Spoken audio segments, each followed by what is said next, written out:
Ladies and gentlemen, listen to me now. I'm about to tell you something real.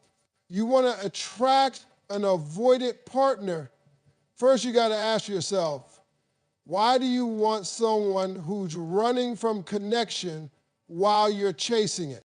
Most people out here chasing love like it's a game of hide and seek. You meet somebody, they got that cool, distant energy, and suddenly you feel like you got to do extra just to keep their attention. You're texting first, planning the dates, always trying to make them open up, and the more they pull away, the more you chase. But let me ask you something. Has chasing ever worked? See, you can't chase someone who's already running from themselves. That's what avoidant partners do. They've been through some things, maybe childhood stuff, maybe heartbreaks, and now connection feels like a trap to them.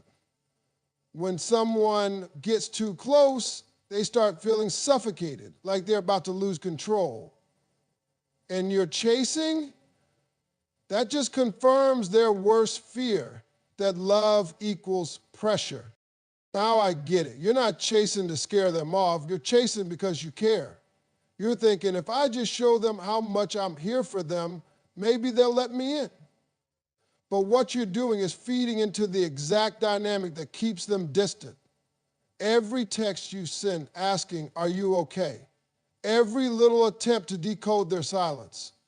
It's telling them, I need you to validate me.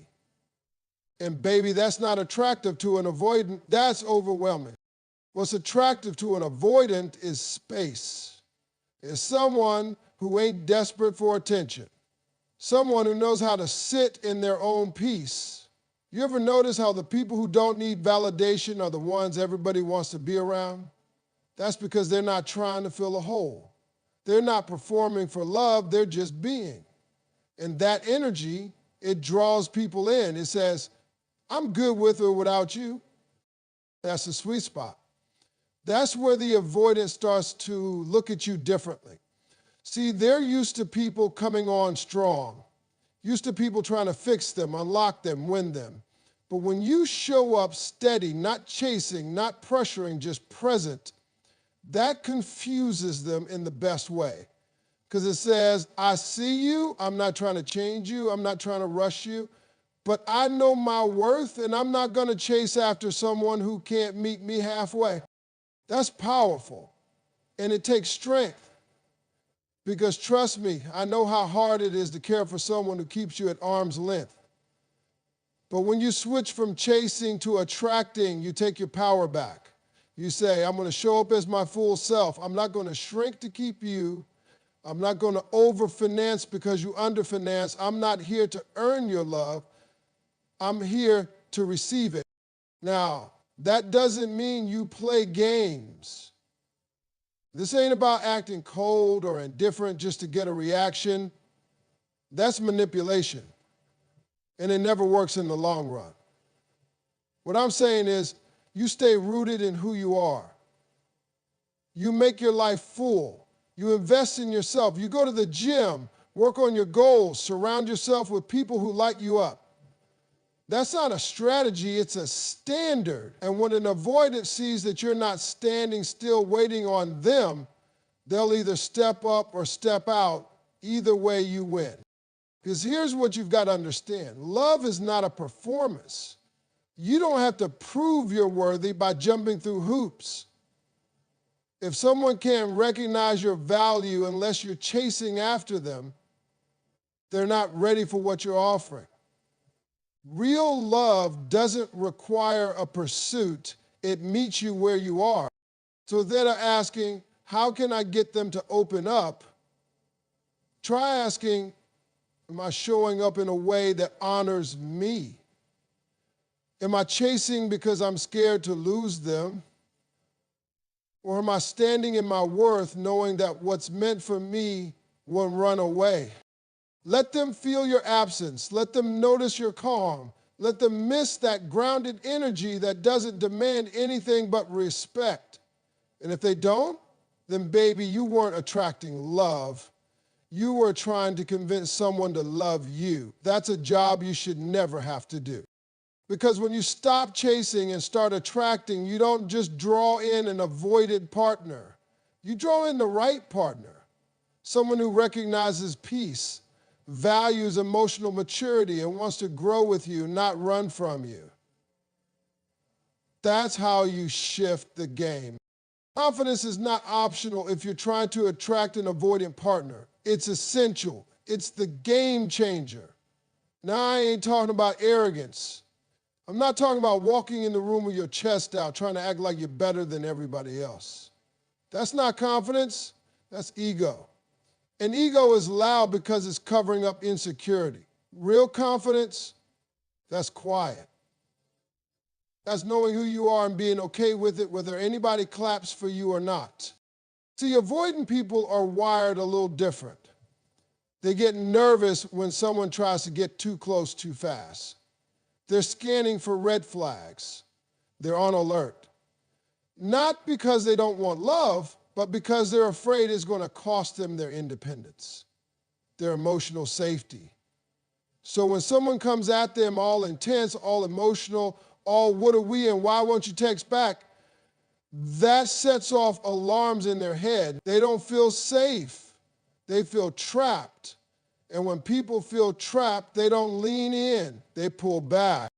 But you show up with confidence, whole different ballgame. You become the person who doesn't flinch when things get quiet. You're not rattled by the slow text reply. You don't interpret their hesitation as a personal rejection. Why? Because you're not basing your worth on whether they choose you. You already chose yourself. That's powerful energy. That's attractive energy. Because confidence tells the avoidant partner, I'm not here to fix you. I'm not here to chase you. I'm not even here to be your everything. I'm already whole. I just want to share this good life I built with someone who's ready. That takes the pressure off. And when there's no pressure, there's room for connection. Now here's the thing. Confidence isn't just about what you say, it's how you carry yourself. It's how you walk into a room, how you speak, how you set boundaries and actually stick to them. An avoidant partner is going to test your boundaries, not because they're trying to be toxic, but because they want to see if you'll lose yourself to keep them. And if you start bending, breaking, sacrificing your peace just to make them stay, you just told them that you need them more than you value yourself. And that right there kills attraction. Confidence means you can hear, I need space and not crumble. You can say, okay, take the time you need and mean it. You don't get bitter, you don't beg, you don't spiral. Because you know that space doesn't threaten real love. It tests it. And if they come back, it's because they chose to, not because you guilted them into staying. That kind of energy is rare, and trust me, rare always stands out. But here's something else about confidence. It's contagious. When you're secure in who you are, it creates a safe space for others to let their guard down. An avoidant partner may not know how to handle deep emotions, but if they see you handling yours with grace and strength, if they see you owning your truth, not afraid to say what you want, what you need, what you won't tolerate, that inspires respect, and respect is the foundation of intimacy. You can't have love without respect. You can't be attractive to someone who doesn't respect you. And respect doesn't come from playing it cool or trying to be what they want. It comes from standing tall in who you are, even when you risk losing them. Now, don't get it twisted. Confidence isn't about never feeling fear. It's about not letting fear drive the car. You might feel nervous. You might wonder if you're too much or not enough. That's human. But confidence says, even if I feel that, I'm still going to show up as me. I'm still going to honor my standards. I'm still going to walk away if I have to, because peace is more important than pretending. And let me tell you something, when an avoider sees that you don't fold, you don't chase, and you don't bake, that's when they start to trust. That's when they start to open up because they realize you're not a threat to their freedom, you're a partner in their growth. You're not coming in hot with expectations and timelines. You're just standing strong, saying, I'm here if you're ready, but I'm not waiting forever. Confidence teaches people how to treat you. It shows them how to show up. And if they can rise to meet that energy, that's not your loss. That's just the universe doing quality control. Because the right person won't be scared of your strength. They'll be drawn to it. So if you want to attract an avoidant partner, stop trying to become what you think they'll accept. Instead, become the most confident, self-assured version of yourself. That's the magnet. That's the key. That's how you shift from chasing love to being chosen by it. Let me explain something to you that most folks get wrong when it comes to dealing with an avoidant partner. You think giving them space means backing all the way off and waiting for them to magically come around. Or worse, you swing the other way and bombard them with affection, text messages, and questions about how they feel, trying to fix the silence. Neither one of those works. What you really need is a balance. You got to give them space, but you also got to stay consistent. And let me tell you why that's so important. Avoiding people don't just wake up one day and decide to keep their distance. That comes from experience, usually from people in their past who made closeness feel dangerous. Maybe they had caregivers who were overbearing or lovers who were emotionally intense, dramatic, or unpredictable. Whatever it was, they built up a defense. When things get too close, they pull away. That's how they protect themselves. Now, most people, when they feel that pullback, they panic. They start doing too much. Why aren't you texting me back? Did I do something wrong? Are we still good? Or they go cold. Fine. If you're going to act like that, I'm done. Both reactions send the wrong message. One says, I'm unstable, and the other says, I'll disappear if you need time. But see, avoidant folks aren't looking for perfect. They're looking for safe. You can't be safe if you're swinging back and forth emotionally. You want to attract them? Then your energy has to be calm, grounded, and steady. Giving space means honoring their need to breathe. It means not reacting with insecurity every time they take a step back. It means not assuming their silence is rejection. If they say they need time to think, let them have it. If they pull away for a bit, don't chase.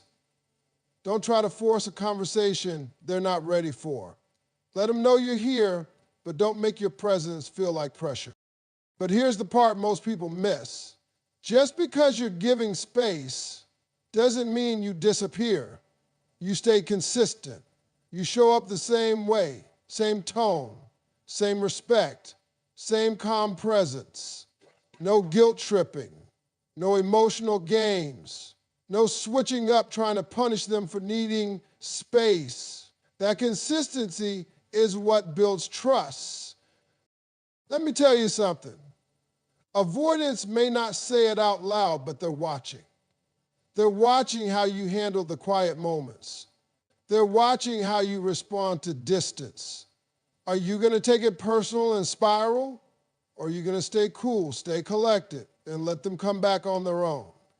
See, when they realize that you don't freak out when they need time, that you're not demanding a performance from them, that's when they start to relax into the connection. That's when they start to trust you with their heart. It's like this. Imagine a turtle. You don't open its shell by banging on it. You sit still. You create a calm environment. You let it peek out when it's ready. That's how avoidants work. The more pressure they feel, the more they retreat. But if you create a steady presence, something they can count on, that shell starts to open. Slowly, carefully, but it opens. So don't get me wrong, This takes patience, it takes emotional maturity, it takes self-control not to react when your feelings are screaming for attention. But if you're dealing with an avoidant partner, you have to learn to validate your own emotions without dumping them all over someone who isn't ready to receive them.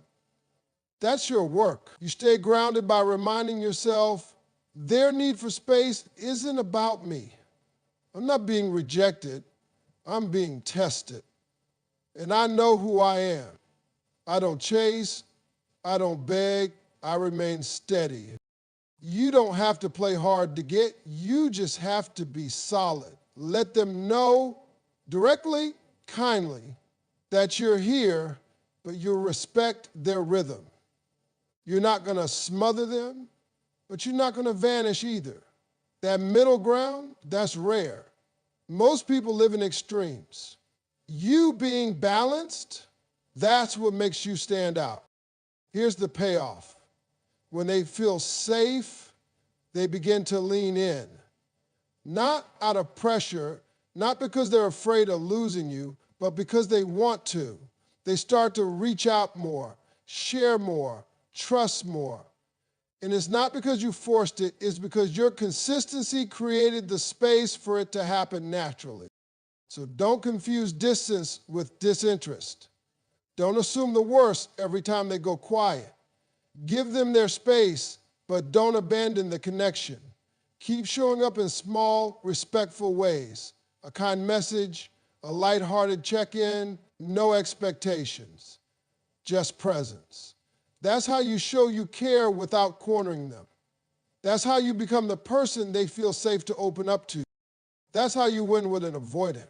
Not by chasing, not by demanding, but by being that rare, steady energy in a world full of emotional noise.